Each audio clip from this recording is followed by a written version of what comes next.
Hello, I'm Brigantia Blackbird of the Blackbird Grimoire. Welcome back to our series on the Havamal. This week we are looking at verse 137. And as per usual, I have three different translations for you, the first being from Olive Bray.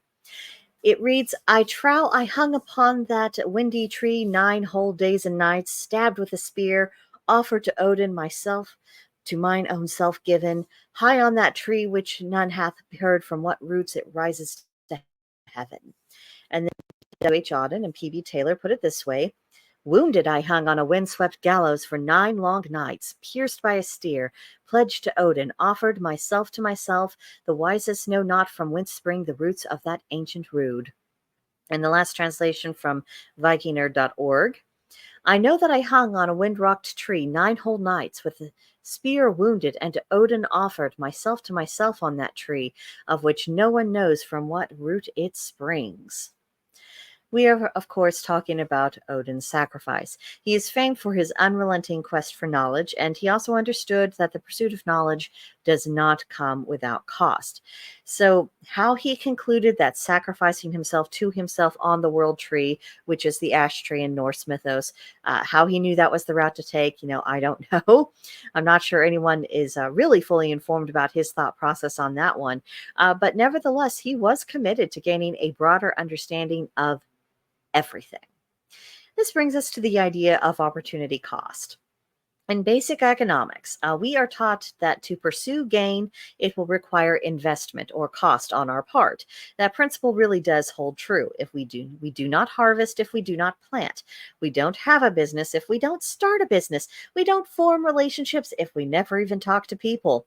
So in matters both mundane and magical, the individual has to put forth effort, and we see that very strongly in this account of Odin's sacrifice. He was putting forth great effort because he wanted to pursue something that was of greater value to him than any pain that he was suffering in that moment. So, personal sacrifice. Oh, aren't those just a treat? Becoming a pagan often does require a cost on our part, doesn't it? Even if a person doesn't encounter outright prejudice, there's always the indignity of being in the wider world that's just disinclined to take us seriously, despite the fact that, quite frankly, I think pagan spirituality should be taken the most seriously of any kind of religious school of thought. We are not a generation of pagans that were born into a pagan community.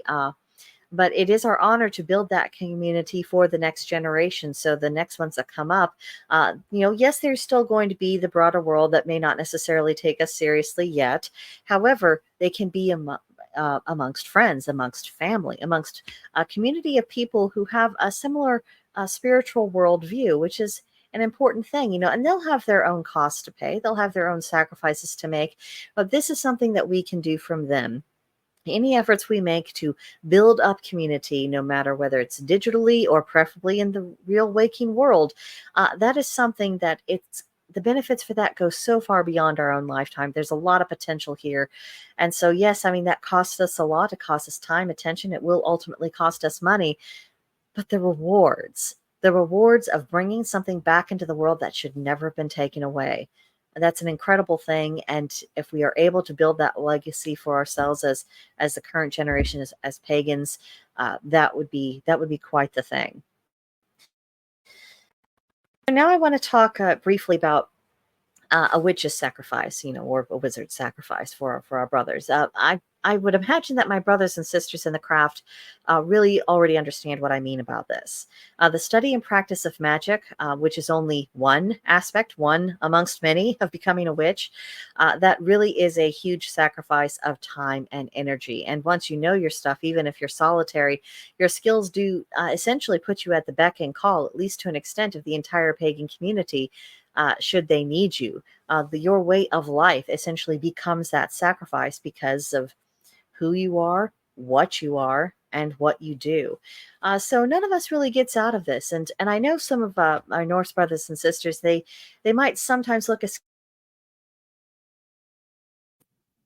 Now that my video's back, sometimes they might look askance at the world of witchcraft, because in witchcraft there is not as much of an emphasis upon the making of sacrifices. We talk about offerings a lot. We talk about drawing upon multiple energy sources and making sure that we're also putting back energy as an exchange.